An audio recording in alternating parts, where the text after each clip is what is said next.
Pada awal film, kita akan dibawa di masa era tahun 1820, di mana saat itu sekelompok imigran dari bangsa Irlandia mendiami dan menetap di Tasmania, Australia.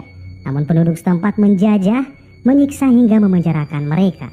Namun bukan karena suatu alasan yang tak jelas. Kelompok dari Irlandia tersebut melakukan kegiatan kanibalisme pada penduduk pribumi. Hingga suatu ketika, seorang pria tahanan Irlandia mencoba melarikan diri dari penjara. Para prajurit bahkan anjing pemburu dikerahkan untuk mengejar dan menangkap pria yang tengah berlari tersebut. Namun keanehan terjadi, di mana anjing-anjing pemburu yang mereka lepaskan satu persatu mati dengan sangat mengerikan. Pria tersebut terus berlari semakin jauh memasuki hutan, hingga langkahnya tiba-tiba terhenti ketika di depannya terbentang jurang yang sangat dalam, bagaikan kolam neraka tempat eksekusi para pendosa. Alexander Pierce, atau disebut sebagai The Payment, tak dapat lagi melanjutkan langkahnya. Ia hanya bisa membalikkan badan ketika seorang prajurit menodongkan senjata tepat ke kepalanya. Namun ketika prajurit itu mencoba menarik pelatuk senjatanya, inilah yang terjadi. You Irish shit! Steady! Up!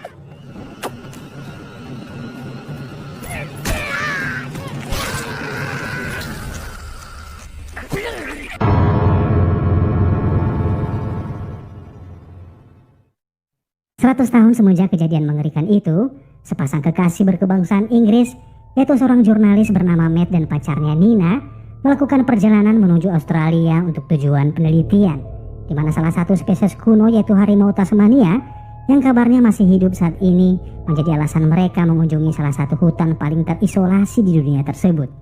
Setibanya mereka di sana, ternyata mereka tak sendiri. Matt mengajak seorang sahabatnya bernama Jack dan juga pacar Jack bernama Rebecca. Singkat cerita, mereka memulai perjalanan. Mobil yang mereka kendarai berjalan secara perlahan menyusuri jalanan aspal yang terlihat seakan-akan terbelah oleh pohon-pohon yang menjulang tinggi di kanan kirinya. Di dalam mobil, Nina bercerita tentang mendiang adik perempuannya yang diberitakan tewas 5 tahun yang lalu karena tenggelam di sungai Payment, yaitu sungai pembatas antara daratan dan hutan Tasmania. Namun sampai saat ini jasadnya masih belum juga ditemukan. Waktu pun terus berlalu. Tanpa terasa, mereka tiba di sungai Payment. Namun hutan yang mereka tuju berada di seberang sungai tersebut. Untuk itu, mereka harus menumpang sebuah kapal feri untuk mengantarkan mereka ke sana. Sambil menunggu kapal datang menjemput, Rebecca mengambil kesempatan untuk buang air kecil. Ia berjalan perlahan-lahan melewati semak-semak dan pohon-pohon pinus yang menjulang tinggi. Namun entah kenapa, Rebecca seketika merasakan suasana di dalam hutan kian lama semakin mencekam. Entah karena rasa takut atau memang ada seseorang yang kini sedang mengawasinya dari balik pepohonan. Rasa takut yang kian menyerang membuatnya segera buru-buru meninggalkan tempat itu. Tanpa ia sadari, tak jauh dari tempat ia berjalan, terlihat sebuah makam tua yang sudah tak terawat, yang menambah suasana semakin aneh dan menakutkan. Keanehan juga dirasakan oleh Matt dan Jack saat mereka melihat air sungai terlihat berwarna merah seperti darah. Ketika mereka sudah berada di atas kapal, si pemilik kapal terlihat kurang bersahabat pada mereka dengan memperlihatkan tatapan-tatapan aneh dan misterius.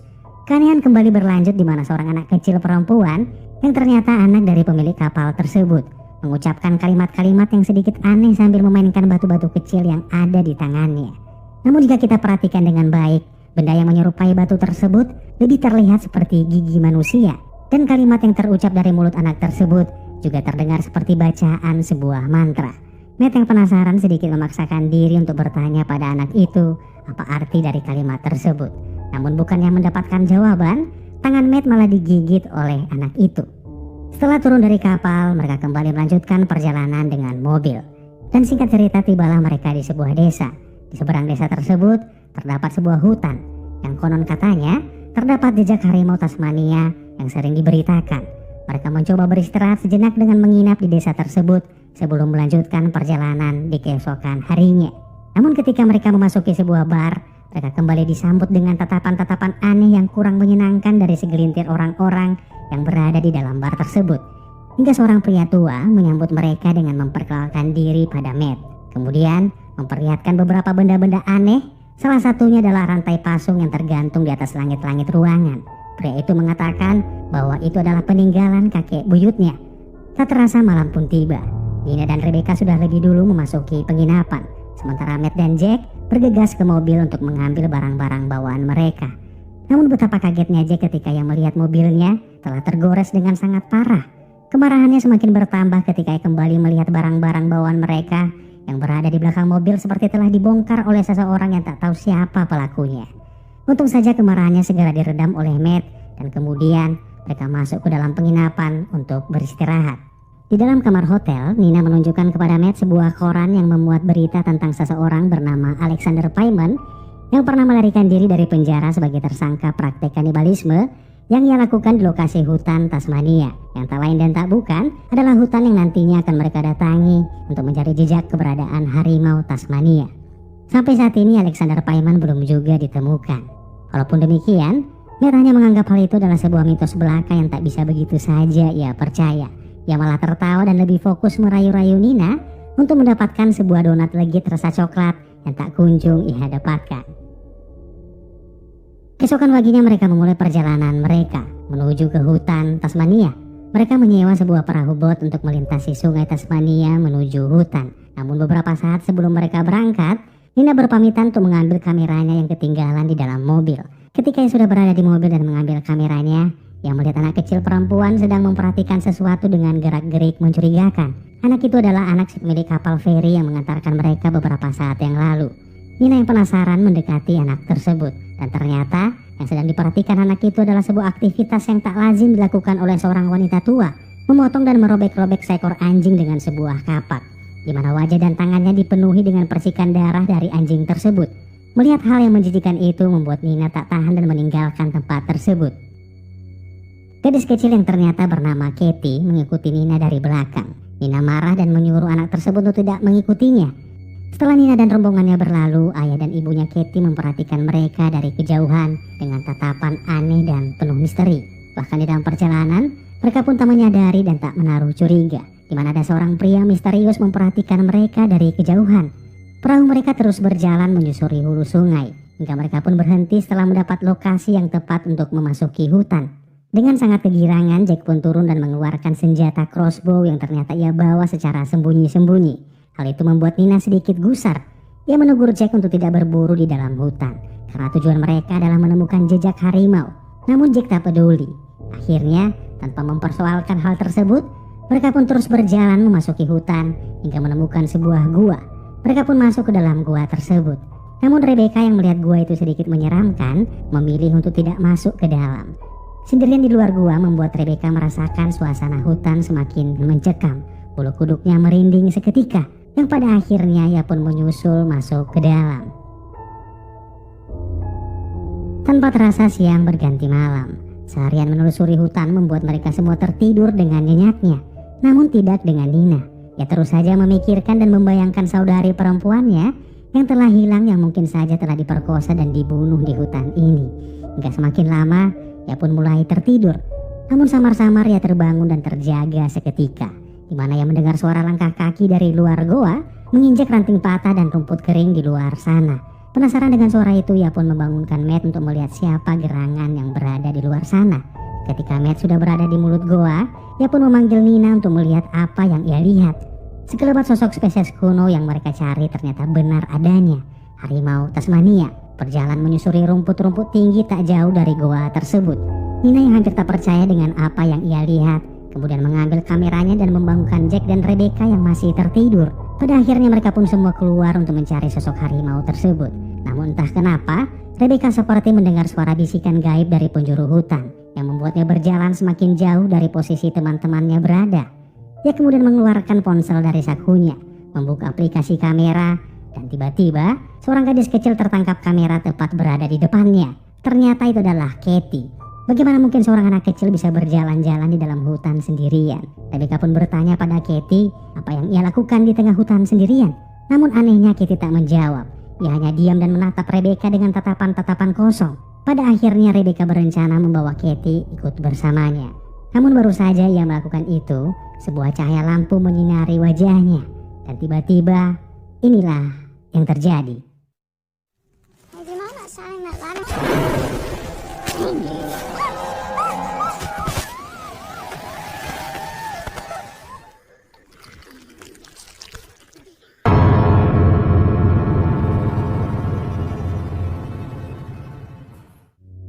Saat itu juga Rebecca tewas dengan mengenaskan.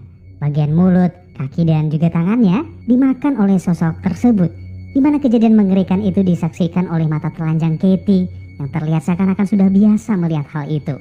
Sementara itu Jack, Matt dan Nina akhirnya tersadar dengan ketidakberadaan Rebecca bersama mereka. Mereka terus memanggil nama Rebecca secara bergantian, hingga sorotan cahaya lampu senter yang dipegang oleh Jack menyorot ke arah celana panjang yang digunakan oleh Nina. Terlihat noda darah mengotori celana Nina. Tak tahu dengan apa yang terjadi, membuat Nina menangis histeris ketakutan. Keadaan tersebut membuat mereka semua panik. Jack yang mulai khawatir dengan pacarnya, tanpa menunggu aba-aba dari teman-temannya, dia terus berjalan dengan cepat menyusuri rumput tinggi untuk mencari Rebecca. Matt dan Nina yang sudah ditinggal jauh oleh Jack akhirnya memilih masuk ke dalam gua. Di dalam sana, Matt mencoba menenangkan Nina yang masih saja menangis karena ketakutan. Hingga tanpa mereka sadari, tiba-tiba Katie kembali muncul entah datang dari mana, yang membuat mereka berdua kaget setengah mati. Katie kemudian melangkah mengambil foto yang terjatuh dari genggaman Nina. Setelah Katie melihat foto tersebut, ia kemudian mengatakan bahwa wanita yang berada dalam foto itu adalah Mama. Mama yang dimaksud Katie adalah saudari Nina yang hilang. Masih penuh dengan tanda tanya, Matt kemudian mencoba menepuk pundak Katie untuk bertanya. Namun mereka kembali dikejutkan dengan munculnya pria tua bernama Rowan dan si pemilik kapal yang bernama Liam. Rowan membawa Katie untuk pulang, sementara Liam membimbing Matt dan Nina untuk mencari keberadaan Jack dan Rebecca. Kini suasana malam berganti pagi. Jack dan Rebecca tak juga ditemukan. Sambil berjalan, dia mengatakan kepada Matt dan Nina agar sebaiknya mereka pulang dan tidak melanjutkan penelitian. Mungkin saja teman-teman mereka kini sudah tewas entah di mana. Setiap tahunnya selalu saja ada turis yang hilang di hutan ini. Liam juga menceritakan bahwa dulu ada seorang wanita yang diperkosa hingga mengandung seorang anak perempuan, yaitu Katie. Setelah Katie lahir, wanita tersebut pun dibunuh dan disantap oleh para warga desa setempat yang ternyata menganut psikopat kanibalisme yang dipercaya dapat memberikan umur panjang pada mereka. Misteri hilangnya saudari perempuan Nina kini terpecahkan. Pantas saja Katie memanggil Mama saat melihat foto Nina bersama saudari perempuannya. Katie adalah anak kanibal yang meneruskan darah dari ayahnya bernama Paimon, yang kini masih hidup berkeliaran di dalam hutan, memangsa siapapun yang masuk ke dalamnya. Nina yang masih saja syok mendengar hal itu, kemudian menyuruh Liam untuk membantu mereka mencari teman-temannya. Namun dia menolak dan kembali menyuruh mereka untuk pulang. Akan tetapi, Nina dan Matt bersikeras untuk tidak pulang sebelum menemukan Jack dan Rebecca. Akhirnya di depan sebuah terowongan mereka pun berpisah. Matt dan Nina terus masuk ke dalam dan berhasil keluar dari terowongan. Akan tetapi Liam yang masih berada di belakang mereka terlihat mulai khawatir. Liam dan istrinya yang pada awal film terlihat sangat misterius dan menakutkan, ternyata salah satu keluarga yang menolak kegiatan kanibalisme tersebut. Walaupun sebenarnya mereka juga terlahir dari keturunan Paimon. Liam pun akhirnya menyusul masuk ke dalam dan ia pun berhenti di mulut terowongan. Liam tahu bahwa Alexander Paimon kini bersembunyi dan siap memangsa Matt dan teman-temannya yang mencoba mengingatkan Paimon agar menyudahi terornya. Dan tiba-tiba inilah yang terjadi. Listen, we don't have to do this. You hear me? Rowan?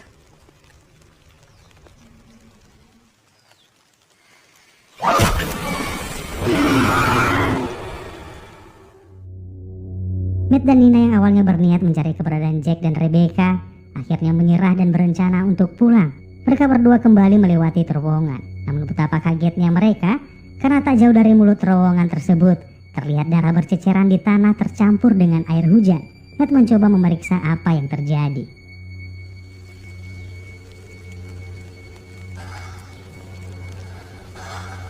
Shit! Sementara di tempat lain, Jack terus berjalan mencari keberadaan kekasihnya. Seketika itu juga, ia dikagetkan dengan suara yang memanggilnya dari belakang. Jack yang kaget dengan refleks melepaskan tembakan crossbow yang ia pegang, hingga seorang pria tua terhempas ke pohon dengan kondisi mengerikan, tertancap panah menembus pipinya.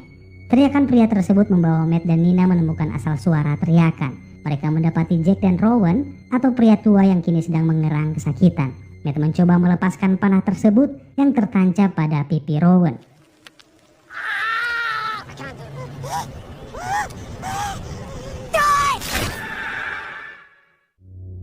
Setelah itu mereka melanjutkan perjalanan mencari keberadaan Rebecca. Rowan ikut bersama mereka selama perjalanan hingga mereka berhenti dan menemukan sebuah rumah yang terlihat tak berpenghuni. Jack dan Matt berniat masuk ke dalam. Sementara Nina dan Rowan disuruh untuk menunggu di luar. Ketika mereka masuk ke dalam, mereka melihat sesuatu yang aneh dan menjijikkan di dalam sana. Terlihat daging yang tampak masih segar bersama dengan tulang belulang yang berukuran besar ditempatkan dalam sebuah wadah. Mereka mulai mencium bau amis yang semakin menyengat. Dan ketika mereka berada di belakang rumah tersebut, Jack merasakan tetesan darah terjatuh dari atas membasahi hidungnya. Jack melihat ke atas dan betapa kaget dan histerisnya ia ketika melihat seorang wanita yang sudah tewas dengan sangat mengenaskan tergantung pada kait daging. Jack berteriak sangat panik ketika ia tahu bahwa wanita tersebut adalah Rebecca. Hingga tanpa ia sadari, ia menginjak perangkap binatang yang membuatnya terjatuh dan tewas seketika. Nina yang mendengar teriakan tersebut kemudian berlari menuju suara teriakan. Nina dan Matt histeris dan menangis jadi-jadinya, mengekspresikan ketakutan mereka yang sangat luar biasa. Saat itu juga mereka melihat Rowan sudah tak ada di sana. Akhirnya Matt menyuruh Nina untuk menunggu di tempat, sementara dirinya mencoba mencari bantuan. Setelah Matt sudah berlalu, tinggallah Nina sendirian. Dalam keadaan lemah, samar-samar ia melihat seseorang memasuki rumah tersebut. Karena penasaran, Nina pun masuk ke dalam. Ketika ia sudah berada di dalam sana, ia melihat Rowan berdiri membelakanginya dan tiba-tiba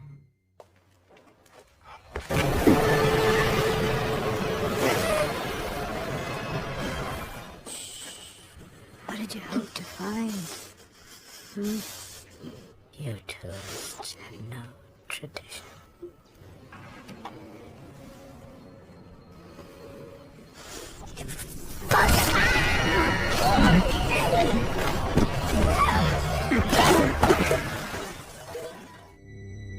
Nina terus berlari dan berlari tak tentu arah memasuki hutan dan terowongan. Sementara itu Matt sempat mendengar teriakan Nina. Dengan terpaksa, ia pun turun dari mesin traktor yang berusaha ia hidupkan. Namun ketika ia sudah berada di depan rumah tersebut, ia tak melihat siapapun di sana. Dengan tetap waspada, ia mengambil sebuah kapak dan berjalan perlahan-lahan memasuki rumah tersebut. Di dalam sana ia menemukan sebuah gudang bawah tanah. Dengan sebuah korek api untuk penerangan, ia masuk ke dalam dan kembali menemukan keanehan yang sangat mengerikan di bawah sana. Bagaimana tidak, terlihat tulang belulang dan tengkorak berceceran di bawah lantai. Sambil meredam rasa takutnya, Jack mencoba memanggil-manggil Nina. Sementara itu Nina di luar sana terus berlari, hingga ia melewati sebuah rel kereta api yang terbengkalai. Namun sayang ia terjatuh, hingga membuat kakinya terluka parah. Ia memaksakan untuk berdiri. Dengan terpincang-pincang, ia mencoba berjalan melewati sebuah jembatan dan secara kebetulan Matt berada di bawahnya. Ruang bawah tanah tersebut terputus dengan jurang yang mengerikan yang berada di bawahnya. Matt yang mendengar suara tangisan Nina di atas sana mencoba memanggil Nina, namun sayang Nina tak mendengarnya. Saat itu juga Rowan muncul dari sisi sebelah jembatan bersama dengan Alexander Payman yang sudah tua berumur ratusan tahun.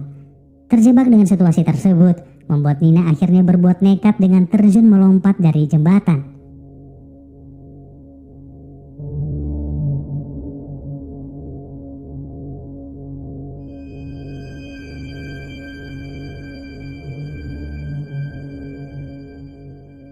Payman mencoba melihat ke bawah sana, namun tiba-tiba seorang wanita menikamnya dari belakang hingga membuat sang kakek buyut psikopat kanibal tersebut tewas mengenaskan setimpal dengan apa yang ia perbuat.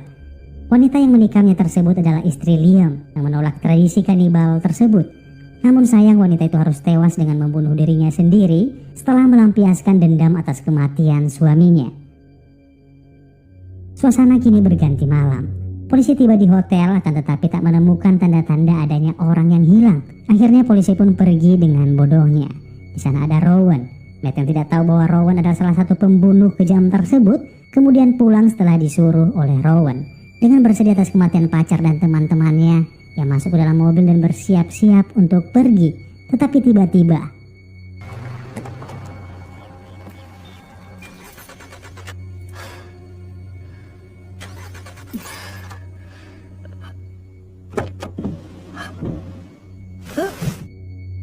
dalam keadaan setengah sadar, Matt terduduk di sebuah ruangan. Ia tak dapat menggerakkan tubuh dan tangannya. Hanya matanya yang ia gerakkan menelusuri seisi ruangan. Di mana saat ini, ia sedang disekap di sebuah gudang alat-alat pertanian milik penduduk setempat. Ia terlihat lumpuh terikat di sebuah kursi. Tak lama setelah itu Rowan pun masuk dan membuka sebuah pintu di sebelah ruangan Matt berada. Dan ternyata Nina masih hidup dan terikat di atas meja. dan nantinya akan diperkosa oleh penduduk desa dengan tujuan pembiakan keturunan.